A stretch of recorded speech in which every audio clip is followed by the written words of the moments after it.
Day 165 done. Right now, I have a lot of context in my head that I've spent essentially the whole day building up, so I want to kind of capture that in this video. So, biggest problem, and I mentioned this yesterday, is closing the self-sufficiency loop for a singular agent to be able to trade stocks autonomously.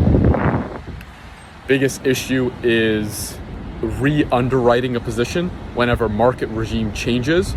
So essentially you do all this research at a given moment and you say, okay, I am long Nvidia because of X reason.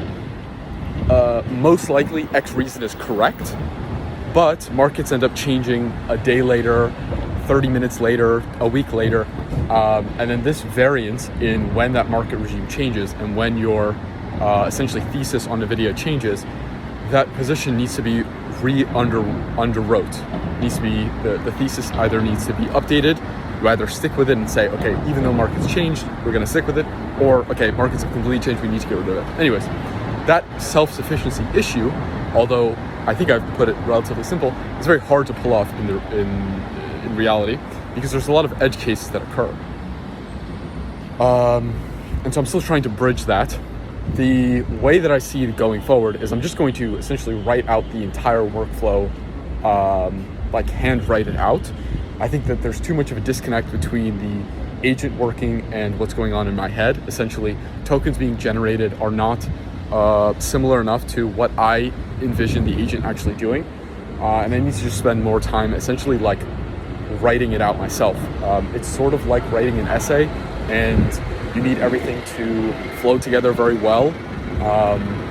I mean, I really don't have much experience writing like long essays, but I would assume that there is a good amount of just like deleting, writing, rewriting, coming up with better vocabulary, and the prompting workflows are very much like that.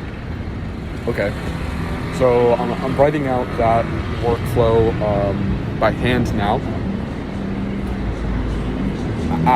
Let's see, afterwards I need to essentially turn all those prompts into little composable puzzle pieces essentially, so that an investment thesis like let's do macro analysis and let's come up with a macro stock versus let's do pair trading and come up with a long and a short that essentially either contradict each other or help each other.